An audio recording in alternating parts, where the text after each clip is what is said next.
Hey guys, and welcome to the vlog. Okay, so today I thought we'd have a little bit of a chat about, getting into Warhammer 40k 10th edition. As you know, that's upon us. It's been out now for a little bit, and I thought I'd go through the process of that for myself, getting into it. And to do that, I thought we'd paint up this little Blade Champion here in my custom scheme. And yeah, just go through that. I've shown this scheme on the channel many times. I'll put some links in the down there for the other videos in that series of videos on it. So if you want to take a closer look at it, you can. But we're going to go through and do this one here. The usual sort of blue steel scheme there, blacks for the cape, etc., and some magenta reds probably in the weapon and so on. So it should be a really fun one to do. But yeah, I just wanted to have a bit of a chat about that. We'll go through news and hobby news and channel news, etc., in a second. But also with that getting into 40k, I thought we'd also sort of just touch on some aspects of motivation for gaming in the hobby, because sometimes the gaming side and the hobby side can, take their toll on you, on your motivation, your eagerness to want to do it in the first place, right? And so I've been noticing some of these feelings for myself personally with my hobby. So I thought we'd have a little bit of a chat about that as well, alongside, getting into 40k and that sort of thing. So I thought that'd be really fun. So I guess I should stop waffling on and we should get started, eh? So we've seen a range of releases this year, a lot going on in the hobby really. So I thought we'd just begin with some hobby news and some reflections on that. Yeah, so what have we got? Well, for AOS, we've had a new GHB 2023, which is now focused on wizards, etc. Well, I've talked about this before. We've done a video on it, but it's really in full gear now, and we're seeing some big some big movers and shakers in that scene, and competitively anyway. Soul Blight are doing very well, which is pretty fun for me since I collect them, but they're probably going to get a big nerf pretty soon. In September at some point we'll see some updates and so on, so I'm sure they'll end up with a few nerfs. As other armies as well, there are quite a few that are taking advantage of some of these rules, the primal dice, etc., which is definitely causing some issues. So there's definitely some rebalancing that's needed. But all in all, it's been pretty interesting, just an interesting GHB. I don't know whether it's my favorite one, and we'll go more into this later when we talk about the main topic of motivation for gaming. But yeah, I'm not sure this is my favorite one of these GHBs, but it is definitely interesting, if nothing else. So that's been one big, I guess, thing that's been going on this year for AOS. And then we've got Warhammer 40k 10th edition. I mean, a huge release for this year for Games Workshop, and it's pretty big, right? And there's a lot to go into there. We've seen a bit of a roller coaster ride of its release.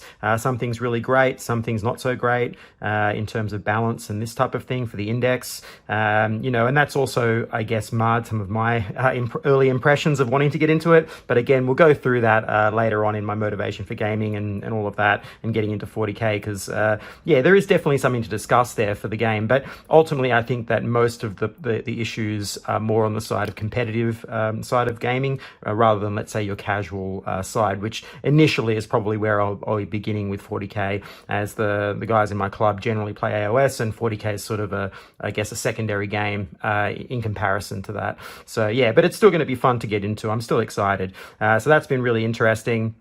I've seen a host of, Underworld's warbands, Warcry warbands, all of which have had some very interesting rules for both their games and also for AOS, which is really interesting, especially Stormcast.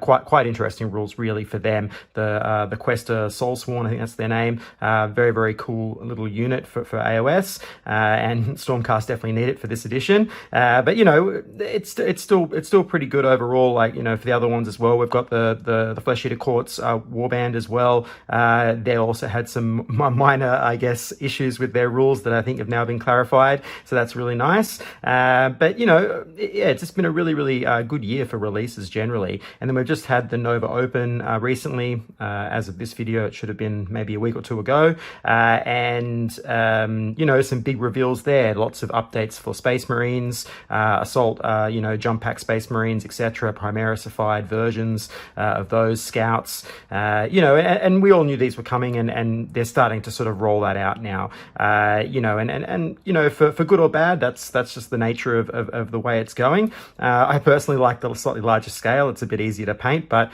certainly there are, obviously you've got your older models and then your new ones and all the drama that goes with that. But overall, it was a pretty amazing set of releases for Nova. We saw the Slaanesh Primarch for 30k for Horus Heresy, Fulgrim, I think that's his name, isn't it? Remembering my Slaaneshi lore. And that was a beautiful model. I mean, amazing, right? It's very similar to Marathi for Age of Sigmar, sort of big serpentine creature with wings. Really beautiful. It is in resin, so that's got its own set of problems, especially Forge World resin. But overall, it's a very, very beautiful model, and I'm sure Slaanesh players out there will really enjoy it. And tons of options for converting and so on for the other game systems, even if the rules may be only for Horus Heresy. But yeah, they're really great releases. Iron Jaws had just a huge sort of second wave update for their army, which is amazing, right? Just some really crazy sort of upgrade for that army, in addition to a free PDF that's going to be coming for their battle tome. So that's really interesting. Definitely an odd move for the normal, fare for Games Workshop, but a really, really welcome one. And things like that would be really great to see for earlier armies in AOS, to give them a bit of a top up in the late season or edition, which would be really lovely. Things like Stormcast, Skaven, etc. could really use a little top up like that.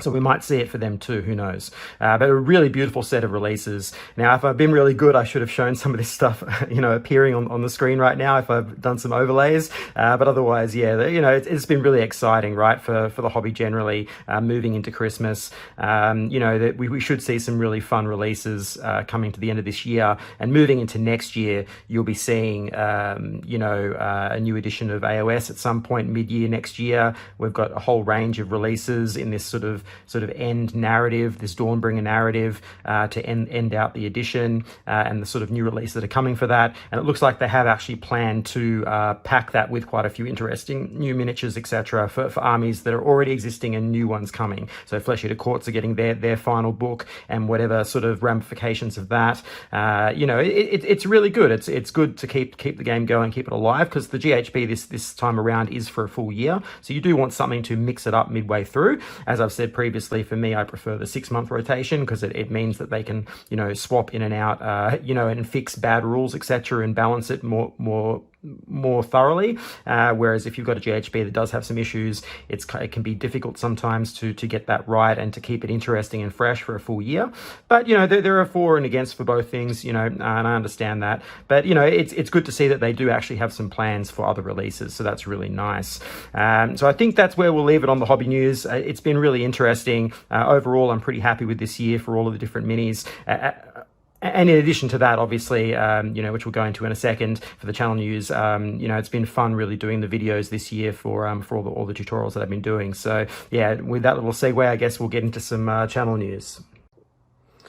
So channel news. So what's been going on? Well, we have quite a number of videos released this year so far, and some really cool little minis that I've painted, which I'm really happy about. Doing some underpainting, overpainting techniques, etc. A number of really nice ones in there, and overall, I'm really happy with the way it's going. I've done most of what I said I was going to do from the last vlog. There's still some outstanding videos to do, some terrain videos with the spray paint cans for painting, like fast methods, and I still really want to do those. If anyone remembers from the last vlog, they are definitely earmarked to be done. So at some point, hopefully in the next 6 to 8 months, hopefully I'll be able to slot those into the regime and get those out there for you, because it is a really fun way to do terrain and very, very fast. And I'm hoping to do that in real time, so you get to see how quickly that can be. It's basically a combination of the sort of underpainting, overpainting techniques that I've been showing with a brush, but now you're using it with colored spray cans, and you're doing sort of zenithal type interactions with the terrain to get lots of colorful shadows and then top layers of light and so on. And you can do it in a very, very short space of time, which is the whole point, right? You don't even need to dry brush anything or use a brush at all. Actually, you can do it all with the spray cans.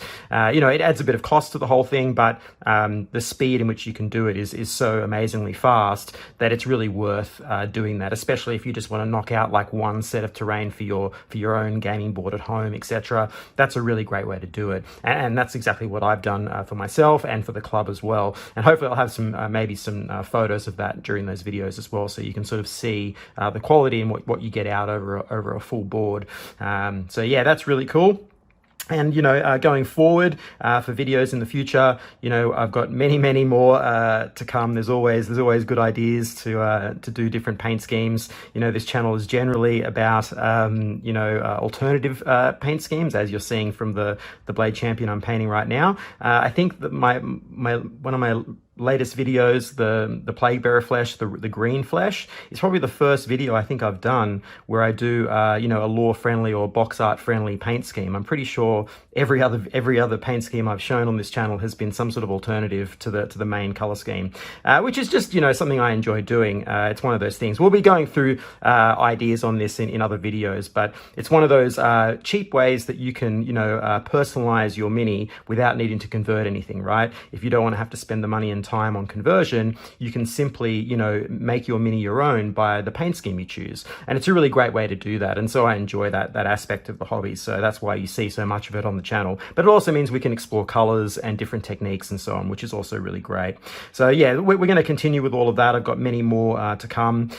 We've got some more flesh sort of related videos on different colored flesh types, and I'm still looking at some Infinity models that I'd like to do, but as of the moment that I was going to get them, they were out of stock, so I couldn't get them. So you will see some more Infinity on the channel, as we've also been going through a lot of the sub games for GW, and I've gone through most of them now. There's a couple left, I think, but I've done most of them.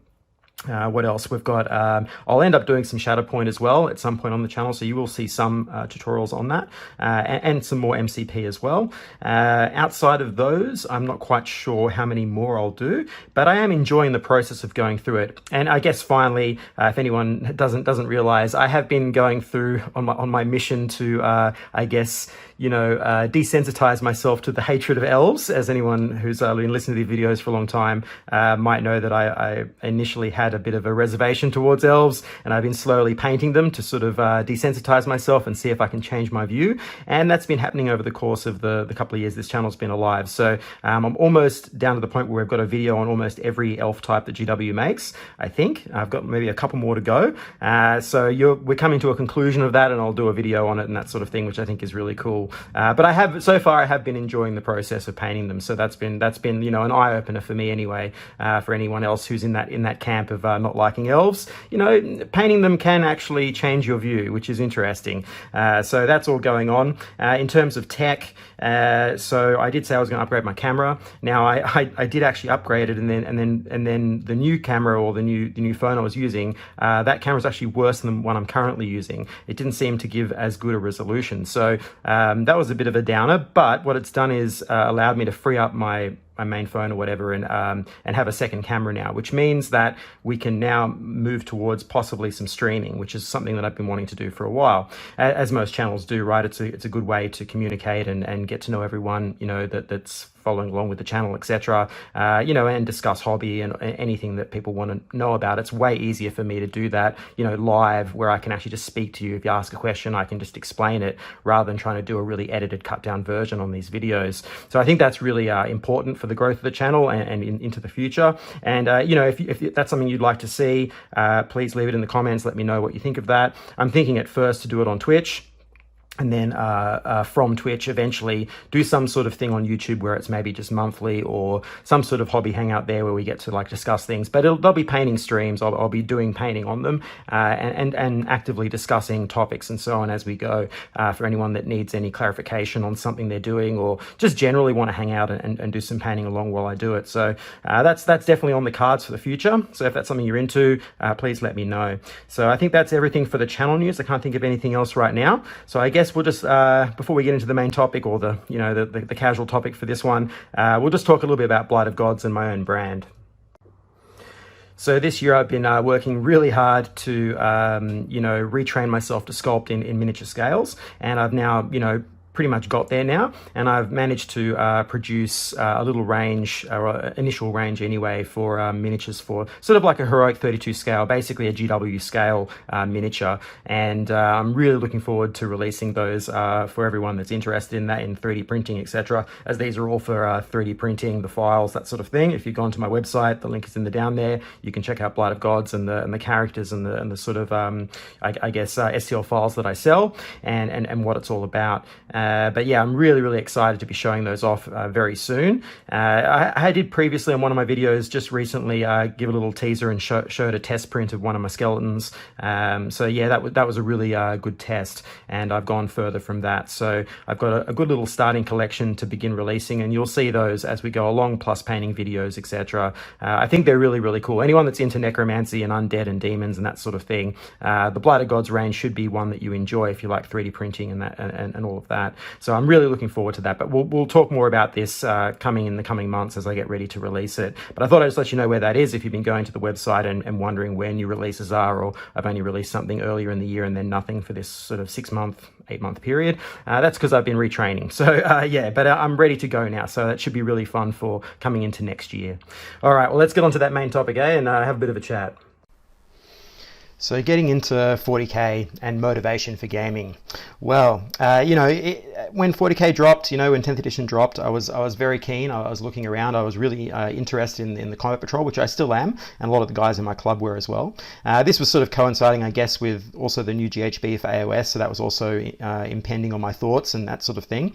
And you know, and I've been running a little slow grow campaign with some of the guys there for AOS, you know, building up, painting, etc., and building an army, that sort of thing, over the course of months, and that's been going really well and really fun. But generally speaking, I was sort of getting a little bit, I guess, starting to feel a little bit of sort of I guess tired from the gaming side. It was starting to grate on me a little bit, not anything in particular. I just started to feel this feeling, and so then 40k came out, and I am still very interested. But then we see all these little sort of imbalances and you know, with the index, etc. And obviously one of my favorite factions, if you haven't worked that out, is Death Guard and Nurgle. You'll see a lot of that on the channel, and you know, it was a bit sad to see that their sort of the flavor and their rules kind of really sort of gutted, I guess, in that index. A lot of inconsistencies. I think they've fixed a lot of that now. I haven't gone back to check, but you know, things to do with squad sizes, etc. There's a few things there for Death Guard players, which is a bit sad. And so, but Death Guard, I'm used to it. Nurgle often gets the short end of the stick at times. You know, when they initially come out, they get these great rules, and then over time it gets watered down. Everyone else gets their rules, and so they end up getting bottomed out. It happens a lot with Death Guard and Nurgle, basically of any game system, because it's such a hard one to balance, such a hard one to keep unique when you want to keep giving those sorts of toughness kind of abilities to other factions, right? It's very tempting to do that, and so they lose a lot of their uniqueness. So I guess I was feeling this sort of tiredness, and then, you know, seeing all that happen, so it kind of put me off a little bit from starting, although I did still continue to do Custodes. So you have seen obviously videos on the channel, etc., and I have been slow growing that to build something so I can start playing. So I'm still going ahead with that, and I think that, you know, I really enjoy. So that brings me to the other side of this. So the gaming side has been sort of feeling a bit of that sort of, I guess, tiredness, but you know, from a hobby point of view, I'm very excited. I'm really enjoying it. You know, everything about the hobby I'm really enjoying. I'm loving painting it. I'm loving doing these videos. I'm loving sharing it with you guys. I'm enjoying all of that process, you know, the tutorials, etc. Anything to do with the sort of the painting, modeling, you know, the sculpting for me as well. That's another side, but that's sort of a sideline hobby. You know, all of those elements are all really fun and engaging, and I'm enjoying those. But the gaming side was just kind of like not quite hitting the mark. The social aspect was like, I really enjoy hanging out with the guys and that kind of side of the gaming experience. But the actual game itself, the structure and the mechanics itself, was starting to sort of niggle at the edge of my brain there. And so with AOS, it's something to do with this current GHB, which I'm not totally down with, and you can definitely see that the designers are having a little bit of trouble balancing some aspects of it, and we should see some readjustments of that in the next sort of update. They've already started to do that with some factions, Orc War Clans getting some extra battle tactics, etc. There's just a problem with the nature of the battle tactics, the way you score, and then some sort of maybe slightly out of whack imbalances with the primal dice, and things that are unmodified rolls for certain types of casts, things like Gobsprak, which can dish out mortal wounds to wizards if he dispels something, but at the moment currently I think it's not an unmodified 10, so you can add primal dice to get that mortal wounds going, and so it makes it very easy on a very cheap build. Gobsprak's very cheap for what he's doing, especially when you amp it up with this season. And there are other interactions like that in the game that are sort of overpowering some aspects. It's bringing back things like incarnates and rapturing them, and doing it to yourself to get yours to go wild, and then decimate your opponent, etc. There's all these sort of janky little things going on in the game which aren't really to my flavor, to be honest. I guess that sort of side of it wasn't really I wasn't really jazzed on that. So I'm hoping that those things get rebalanced and that makes the game a bit more fun, because at the moment you're seeing quite a very specific sort of build being used, and I don't think it's necessarily the most enjoyable to play or to play against currently, but it is what's pushing the current meta at the moment. So hopefully they'll get those sorts of things ironed out for the different factions and give a little bit more balance for the others.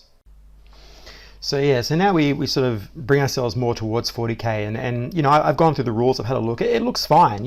I think out of the editions so far, I think out of between 8th, 9th and 10th, I still feel like I enjoyed 8th more so far, just from the rules point of view. I don't know what it was about 8th, but 8th sort of had an aspect to it that I enjoyed. I don't know really why I haven't really coalesced my thoughts onto why I enjoyed it. It could just be that was the first edition I came back to when I got back in the hobby. Maybe that was it, that sort of Goldilocks vision, just thinking that it was really cool for what it was. But there's a few things there, I think, but ultimately so far that was the one that I enjoyed most so far. But again, I haven't played any 10th yet. I've only looked through the rules and the index and so on, and so I'm very keen to get going with that and just see how I feel about it, and see if I can sort of shake off some of this sort of tiredness for the game. So part of it is, as you evolve as a player, working out what kind of player you are. And a lot of channels, a lot of people talk about this, working out the kind of play style that you are and how that works, and also how that interacts with the game and the factions that are in it, and which factions align with those sorts of play styles, etc., will get you a better experience within the game. And all of those sorts of elements, your intentions for gaming, etc., what you get out of it, and all those things are evolving and changing all the time. So the answer isn't the same from one year to the next. So that's something that I'm also finding is quite interesting, the sort of evolution of that gaming experience. So I'm still working that out, but I'll definitely come back with my thoughts and reflections on it once I've sort of gotten over the hump and gotten into a more satisfying level. Not to say that I'm not enjoying it overall, I am. It's just that I've noticed these feelings coming on, and so it's something you've got to be aware of, right, so you don't get burnout. I think that's really the takeaway from this little discussion is, when you start to be aware of those sorts of elements, that's where, if you were painting, you would do like a refresher model, or you take a little break for a while, or whatever, and sort of do something else for a little bit and then come back to it. And the same goes here for gaming. So that might mean going to like a sub game or a small game for a little while and just doing that for a bit, and then coming back to the main games, the bigger ones. It could just be that information overload, that sort of thing. I do a lot of different, not just within the hobby here, but also my art practice and Blight of Gods, etc. There's a lot going on, so I have a lot in my mind at any given time, constantly working through things. So that can be part of it as well, just information overload. So I'm working out strategies. I'm going for simpler builds at the moment in AOS currently, and I'll be doing the same for 40k, and hoping that helps alleviate some of that that sort of workload or tiredness factor, and hopefully that'll give more straightforward builds, which might allow me to really get into and just enjoy the experience of the game more, and hopefully that will work out. So yeah, just some early thoughts on that, and some strategies that I'm just thinking about going through, you know, simplifying things, getting, you know, simpler lists going, something that's more straightforward, to sort of give myself a little bit of a break, and maybe going to some sub games in the meantime until I sort of feel a bit more encouraged to get right into, you know, the bigger games. I'm hoping things like the update in September for AOS will help alleviate some of those issues, especially for Stormcast, and make the experience a bit more enjoyable, and also to nerf back a little bit of the overpoweredness of things like Soul Blight and other armies like that are dominating a bit too much, to give it bit more play to other units, other war scrolls, a bit more interest overall. So yeah, they're just some thoughts I've got for this one. You know, I think I've waffled on long enough on that. We'll see how I'm going with this Blade Champion. I'm sure I've gone, as I always go with these custom schemes, I really enjoy them, especially metallic ones. It's one of my favorite ones to do, and this Custodes color scheme in particular is becoming one of my favorites, as the Stormcast one is. I really do enjoy this type of color glazing work into metallics and doing this type of process. It's extremely enjoyable and very, very cathartic. And there we go, one Blade Champion, all done. Let's take a look. So yeah, this is a really fun color scheme, and I'm still enjoying it after all this time. You know, it's pretty fun. Metallic schemes are definitely something that you know, is close to my heart. So yeah, I'm really looking forward to getting a full army of these on the table and actually playing some 10th edition, which I think will be really cool. And I'm excited for the future. The channel's going really well, and I'm really looking forward to the videos and the tutorials that I'm making, and hopefully you guys are as well, and that's cool. So yeah, I'll leave a nice image for him at the end so you can have a closer look in the paint list as I normally do. But I hope you enjoyed this. Please hit that like button, subscribe button, it really helps me out, and I guess I'll catch you on the next one.